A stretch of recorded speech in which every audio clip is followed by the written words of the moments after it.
Welcome back. Well, you are at home with Jim and Joy, and today our guests are Dr. Daniel and Bethany Meola. They are founders of Life Giving Wounds Ministry. Please go to their website of lifegivingwounds.org, and it's going to be a wonderful show. You don't want to miss this. It's going to be a hopeful show. Hopeful show. And I'm surprised, okay, because when we would talk, I'm going to let you guys share, but I mean, it's such a tender, painful area. And yet what's coming to me is if we could just share and get this out, that there is such hope. It's got to be better when the light comes to this for everyone. So, yeah. Well, Dan and Bethany, tell us first a little bit about yourselves, where you grew up and how you guys met and how long you married and your children and all that fun stuff. Sure. So we both grew up in Pennsylvania, different parts. We met in Washington, D.C. at the John Paul II Institute, where we were studying. I got my master's there. Dan got his master's and his Ph.D. That's where we met. That's where we fell in love. And we've been married for over 11 years now, and we have two beautiful children, Zelly, who's 5, and Grace, who's almost 3. Perfect. Well, good.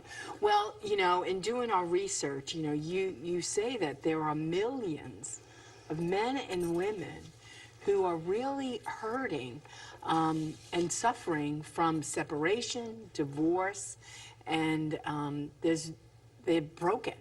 And so how did you two come up with Life-Giving Wounds? Tell us about your beautiful apostolate and how that unfolded for the both of you. And your own stories, you know, what led you to this?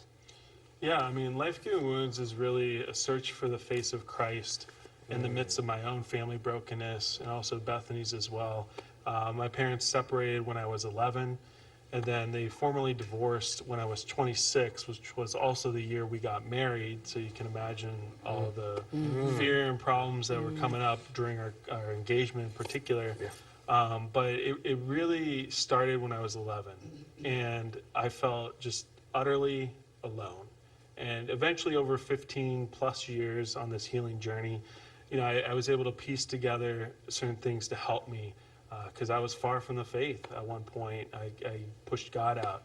I was confused about my identity. I felt very broken, unlovable, incapable of love, and had a lot of anger and bitterness, particularly towards my father. So I was a mess. So first of all, it just came out of my own personal search for healing, that I wanted something for myself. Yeah. And then it also came out of our professional degrees, studying theology of marriage and family at the John Paul II Institute, and also the lovely support from my wife. I couldn't do this ministry without her, but you know, a good spouse and our vocation to marriage, we really do this from the heart of our marriage, and she's helped me to heal as well, and has been part of that journey of support, and just wanted to give something back to others like me. Praise the Lord.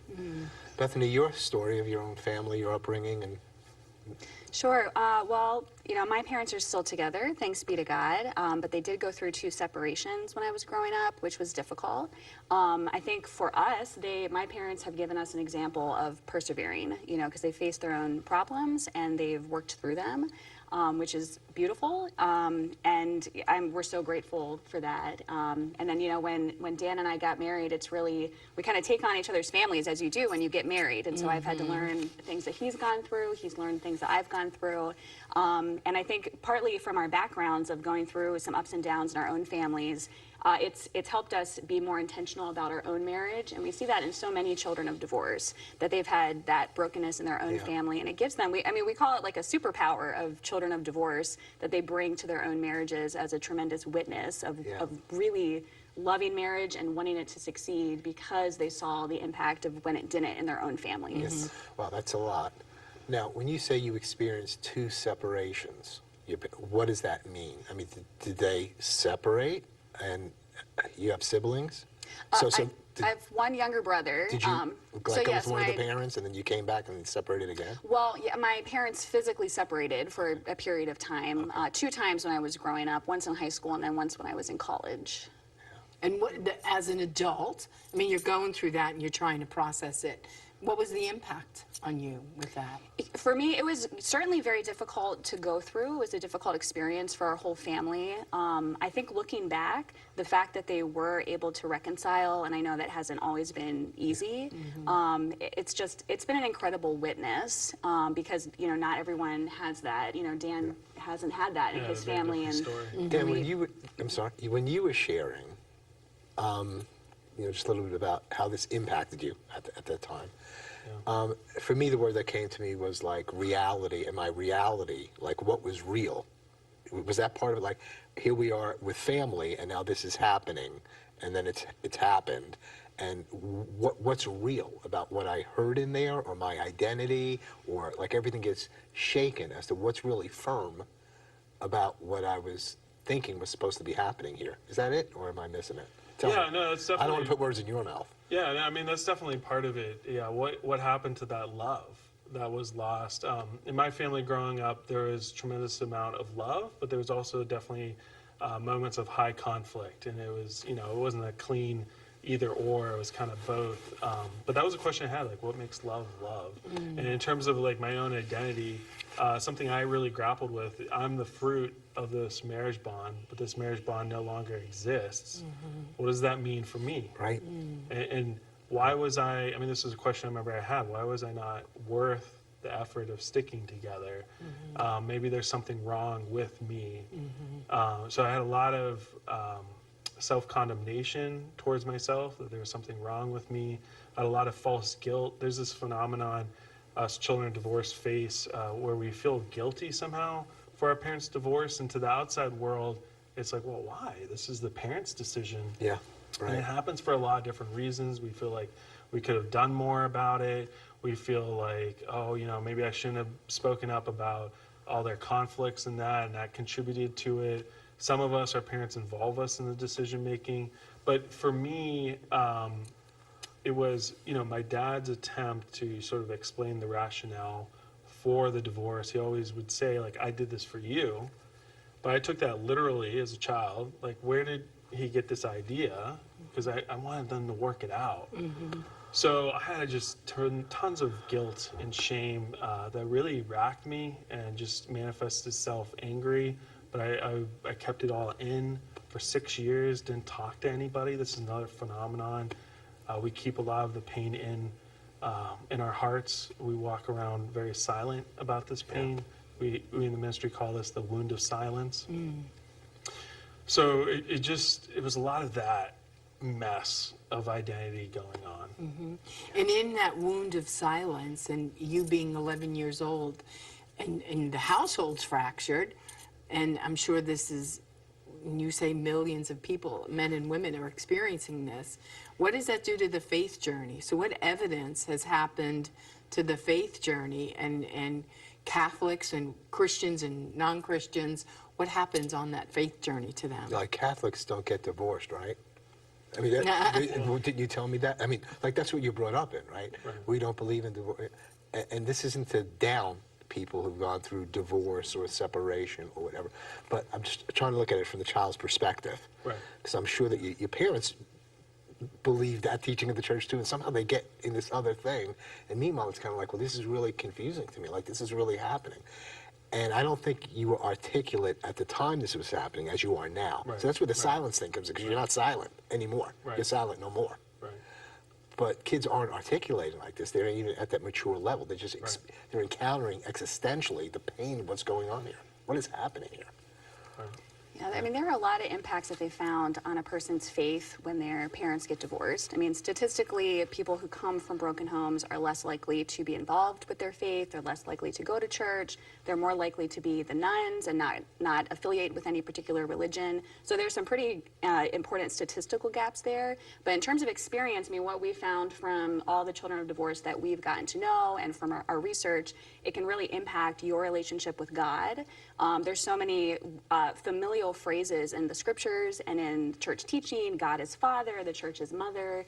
when your parents have not been able to witness to you the tender, loving care of a father or of a mother, that can really impact how you see those terms, understand those terms. Christ is the groom and we're the bride. Exactly, all the nuptial imagery that's just there Yeah. from Genesis to Yeah. Revelation. So that could be one impact that we try to work through in our Life Giving Wounds ministry. Yeah. And then those difficulties with the church communities, maybe feeling stigmatized because you're coming from a broken home, or feeling like nobody at the church really sees what's going on. No one reaches out to you as your family is breaking apart. They found 2/3 of people whose parents are getting divorced, no one from their church community reaches out to them. So a huge sense of how do I fit in here? Am I welcome here in the church? Are people looking at my particular wounds? They might see, okay, there's a program for my parents, but what about Right. for me? Right. So there's a lot of sense of just that aloneness and potentially feeling silenced, like Dan was saying, the wound of silence. There's a real impact on faith that we try to get into, because the faith is really at the heart of our healing. Yeah, and just to add to that, the existential questions like, where are you, God? What is the meaning to suffering? Like, I remember praying for, my first reaction to my parents' separation was to dive deeply into prayer. Like 3 rosaries a day, Divine Mercy Chaplet, just praying for their reconciliation, praying for them together. And God didn't answer that prayer in the way I wanted it. Right. They didn't get together. So that was soul crushing Yes. for me as a young kid who didn't understand God properly. Admittedly, now looking back, I was sort of looking at God as sort of Santa Claus. Like, if I do X, pray enough rosaries, he'll do Y. Right. By the time I didn't have those categories or understanding of how God did eventually answer my prayer, which we can talk about later, I just thought he was the absent father. He was a passive father in front of the face of my suffering. So that was the big feeling that drove me away from him for a while. And, I kept going to Mass on Sunday, but I kept God at arm's distance and stopped believing in my heart. Yeah. So those are the type of questions, in addition to what Bethany was mentioning, that we're dealing with in these children's faith journeys, on top of also, maybe their parents were churchgoers. And so the question we get asked a lot on our retreats and our support groups, what difference did the faith make? And so these are really profound existential questions that, unfortunately, like, if not answered, if not understood and healed, drive people out. Yeah. And sometimes it's the faith of the parents that have gotten them this far in the relationship, and can say, wait a minute, apart from God, I would have been out of this a long time ago. But because of God, we stayed. Because of God, we separated, came back, separated, came back. Because of God, you were 11 and then they didn't divorce till you were 26. That was a long time of separation, right? And so because of God, maybe so, parents are trying to make it work. And sometimes not. And sometimes because of maybe there's physical abuse, there's emotional abuse. I mean, it gets way complicated and all that too. And it's kind of like, no, I'm out, What are some of the other, it's so powerful what you're sharing. Thank you for your transparency. What are the other consequences, some more consequences to the fallout of separation and divorce? Again, not to hit the people who've done that, but it seems to me, I think of the word recovery. You're a healing group, but your testimony is like a recovery thing. And you just need to be in that safe place where the people who hear this are all going like, yeah, I got that. The guilt, I thought I did it. Where does this all work its way out? What are the other consequences in this for the person or for their future or how they work it out? I'm glad you started off with, some people get the whole thing and say, I'm going to do the opposite of that, or I'm going to try and I'm going to stay. So there's positive, that's why I say I feel hopeful, but yet I'm trying to put myself in a association, in a group. What are the consequences? What else are you hearing, or what happens to people along the way? Some of the main things that we talk about in Life Giving Wounds, in addition to the impact on faith and identity, is impact on relationships. So we use the phrase self-protective behaviors. A lot of times, children who are coming from broken homes, it's understandably hard to be open to trusting someone else, to being intimate, keeping people at arm's length because they've been hurt in their family of origin. So we talk about that a lot in Life Giving Wounds. Also the impact on emotions, the increase in anxiety, especially if people come from homes that everything seemed fine until one day it wasn't and their parents were splitting up. That deep anxiety that can cause about any good thing, it cannot be trusted that it's not going to last. We talk about anger. We talk a lot about forgiveness, and we talk about honoring your parents. What does that mean? What does the Lord call us to? Wow. And what does that look like in circumstances that perhaps our parents did not live out their calling as the Lord, it means for parents to be loving and present for their children. So all of those things, there's so much. It hits at so many different levels of a person's really being and identity that we really try to go deep in all of those different areas. Yeah, and just to add to that too, I mean, there may need to be some boundaries. We also talk about how to deepen relationships with parents, how to have honest and open discussions with them. So there's a lot of different areas, and to back up a little bit too, again, relationships. We really see the effect on relationships, and that was one of our main reasons for founding this ministry for Life Giving Wounds, is to help the children divorced in their own marriage and family, because they're more at risk. Right. From 40% to 80%, they're more likely to divorce. So they're much more at risk, so they need extra help. Now they can go on and have beautiful, amazing marriages. We're living proof, but it Yes. takes work. Right. And as a church, we need to get in those trenches and help them, so they don't just get on like an even playing field, but just go on and have a great marriage. Right. And work on things that maybe even people from intact, loving homes Yeah. take for granted. Yeah. So definitely a lot of impact on relationships that we could speak to about the lack of trust, abandonment. Yeah, etc. it takes not only a lot of work, but it takes revelation. It takes insight. Why am I the way I am? Why do I feel this way? Why do I have this anxiety? Why am I so doubtful? Because you don't even know the work you're supposed to do if you don't got the information, you know what I mean? So if you got the name of the thing, then you can say, oh, that's what's happening. And that's what you're a revealing ministry, and people share their own stories, and then you can work at it. And it dissipates the power of this thing over you. And that's the gift that you give. Yeah, being able to name the thing that Yeah. maybe has been causing you unease or difficulty in certain areas, being able to name it and grieve it is really the first step in healing. And we like to use the phrase reveal in order to heal. Right. So seeing those things both through our retreats, our support groups, and through community with Yeah. other faith-filled children of divorce who are able to help each other and help each other find the words for what is going on in their hearts and their lives. Perfect. Well, this is beautiful. That's like the cross, isn't it? It's really terrible and ugly, and at the same time, there's glory.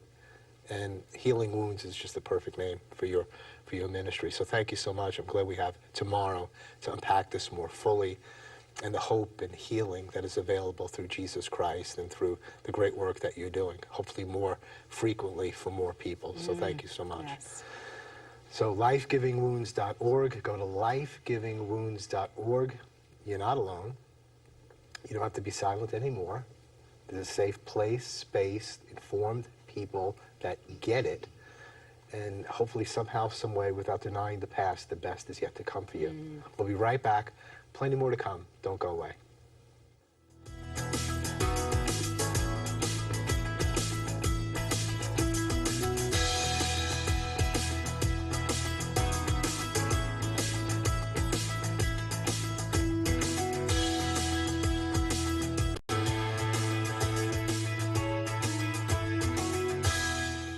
Welcome back. Well, you're at Home with Jim and Joy, and our guests again are Dr. Daniel and Bethany Meola. They are founders of a life-giving wounds ministry. Go to their website, lifegivingwounds.org, and it's a beautiful apostolate for adult children of divorce who need to identify their wounds that they would be made whole, because we're all broken people, and that's what the church is for. The church is a hospital, and we're all broken people, and no one spoke so beautifully about the wounds of divorce than Mother Angelica on this network. She talked about it almost just about every show. She would share something about it, and the pain and the sorrow for her mother and for her, and then the beautiful healing and the reconciliation of her mother and her father, and even her own The soul. healing and God using it. Not that he Yes. wanted that to happen, Right. but helped to make her the person of compassion that she was. Right, the greater good that came out of it. Well, we're delighted to have you guys back. So tell our family quick in a nutshell a little bit about the ministry, and then we want to talk about the healing, the spiritual, sacramental healing of life-giving wounds. So Life Giving Wounds is a Catholic apostolate, National Catholic Apostolate, and we have two missions. One is giving voice to the pain of adult children of divorce, and one is helping them find deep spiritual healing. And just to clarify, by adult children of divorce, we mean anyone whose parents are no longer together. So that's whether your parents were married and then divorced, maybe your parents were never married but then later split up. It includes people whose parents received a declaration of nullity. They still have those wounds that come from losing their original family.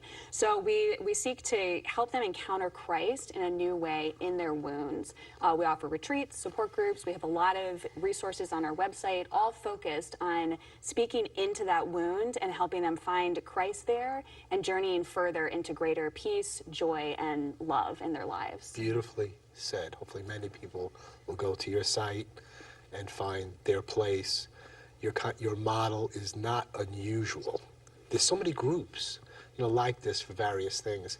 And it's just amazing that it's taken this long to have this kind of association and fellowship to give voice to what's going on. It's going to be so much healing that's going to take place. Let's speak about healing and in your ministry and how you hope to bring it about. Yeah, I mean, we talked a little bit about healing last episode, about the need to grieve with hope and naming the wound. And one of the deepest wounds, if not the core wound, is we've lost the love of our parents together. The love of them together. So they might continue to individually love us after the divorce, but losing that love together, however brief it might have been, some of us don't even have memories of it, that's still a wound. That still counts as you. The Lord wanted us to experience that love of our parents together. That's how He made sex. That's how He made marriage. And when we don't have that, that's a huge loss. So beginning by naming that core wound, and from that, grieving, but grieving with hope. Yes. I don't know if you want to add to that, but if I may, I wanted to come back to, I talked about the unanswered prayers, but did you want to add anything? No, go ahead. Yeah, then the other piece of that, I think, naming that wound, beginning to grieve it, but with hope. How do we find hope in the midst of this? And honestly, I don't know how you do it apart from Christ. Christ is our hope. And for me, my own journey, it was, I mentioned about those unanswered prayers. Where were you, God? And it seemed unanswered, but he responded by saying, I am with you in the suffering. In Christianity, we have a God who suffers with us. This is utterly unique in the history of the world and religions. And that was His answer to me. And we have this beautiful image that sort of captures that. We can feel overlooked. We can feel unnoticed in our pain, silent in our pain. But what we need to discover is Christ was there with us all along, weeping with us. He sees us. He lifts our head from shame, from fear. But we've got to invite Him into the pain. And that was my healing journey. We have this image, it's called, Let the Children of Divorce Come to Me. He wants us, like He says in scriptures, let the children come to me. That includes us, the children of divorce. Yeah. He wants us. Doesn't matter your age. Doesn't matter if you're now an adult coming back to the faith or you kept God at an arm's distance for a while. But to invite Jesus in the pain. And this image is so beautifully captured that He's meeting us there. He's walking in the water. The storm water is the mess of our lives. But we've got to, like this child, take a step into the suffering from the dry land of whatever coping mechanism, whatever makes us feel safe, to venture out in the deep to meet Christ. And so His foot is beginning to step on the water. And that emphasizes the need to make an act of faith, to invite Jesus into the pain. This is the beginning of healing. Invite Him into the pain. So I would say that was a crucial turning point. I've been keeping Him at arm's length for all those years because of the unanswered prayer. He said, I'm with you, I'm here. I'm waiting in the wound. And that was the beginning of the response. He said a lot more. Yeah. But rediscovering a God that suffers with us, because He didn't want this. He didn't want this for us, for our parents, for our family members. I mean, it's very clear in Scripture what He wanted for marriage and family. So that was a huge part of my healing journey. Yeah. Yeah. Pate cum, to suffer with. He who was rich became poor, that you might become rich. And sometimes that's the only answer.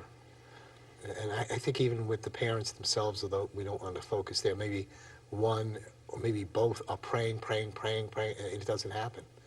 And they're in that, but you were praying, and it didn't happen. So how do we exist with that? How do we live with that? How do we meet the Lord in that? So you meet him in the woundedness. You say, this is painful, this is whatever, but you're here with me. Powerful. So is that, by the way, is that available like on your website? People can get that?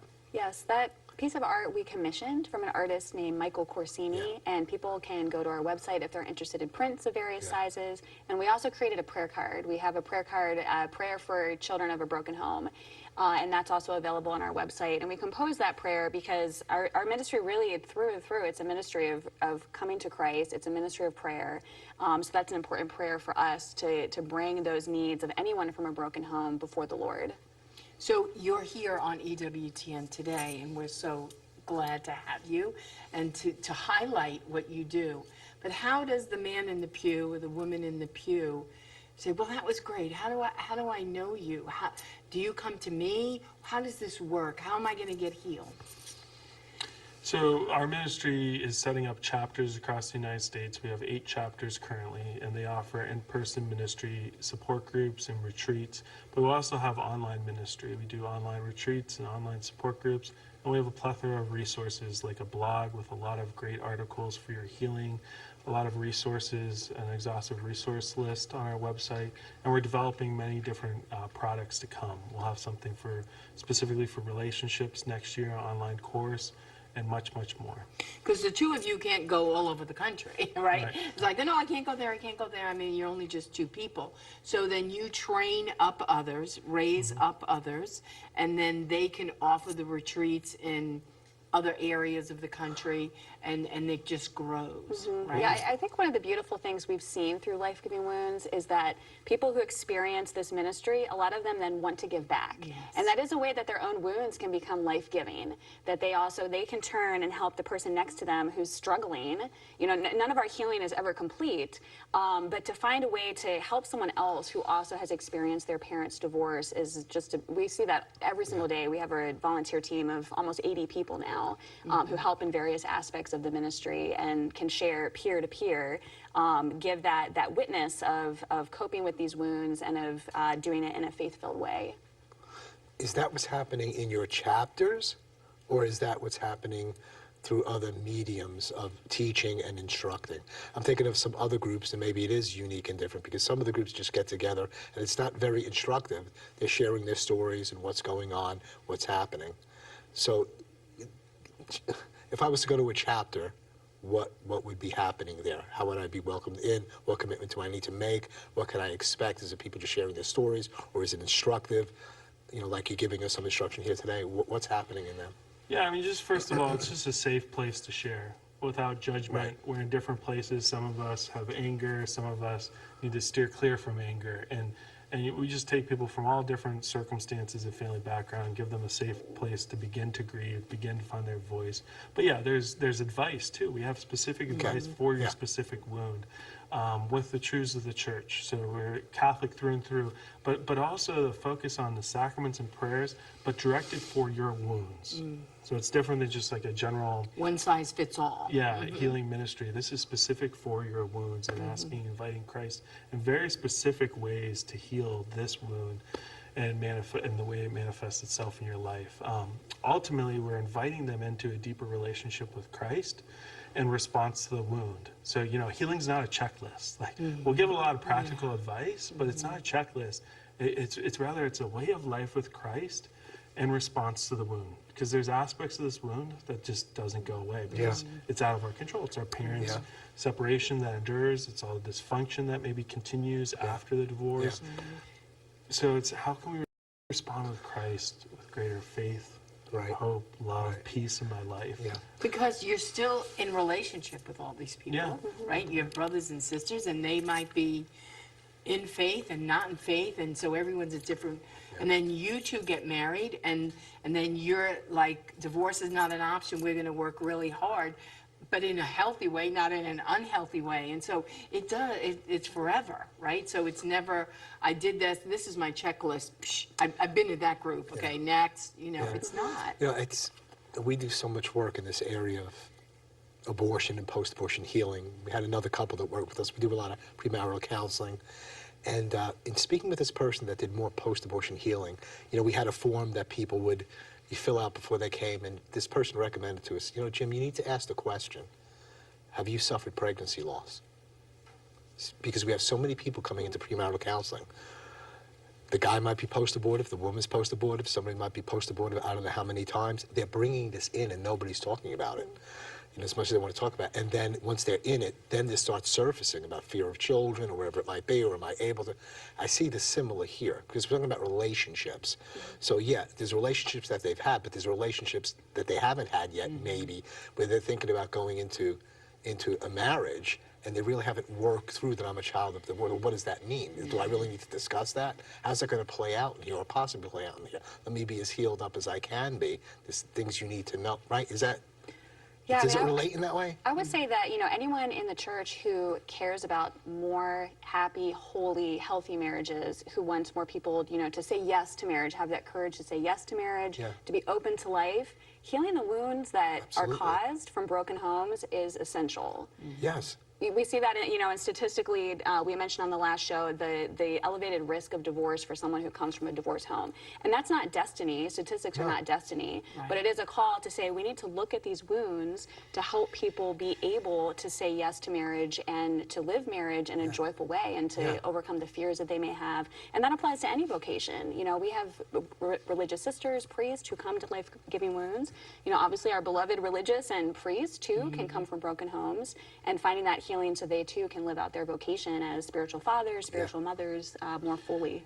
Yeah, it's crucial as part of not just marriage enrichment and preparation is to address the wounds and the way it's affecting your love. Because it is, like we talked about, when you're wounded, you want to self-protect.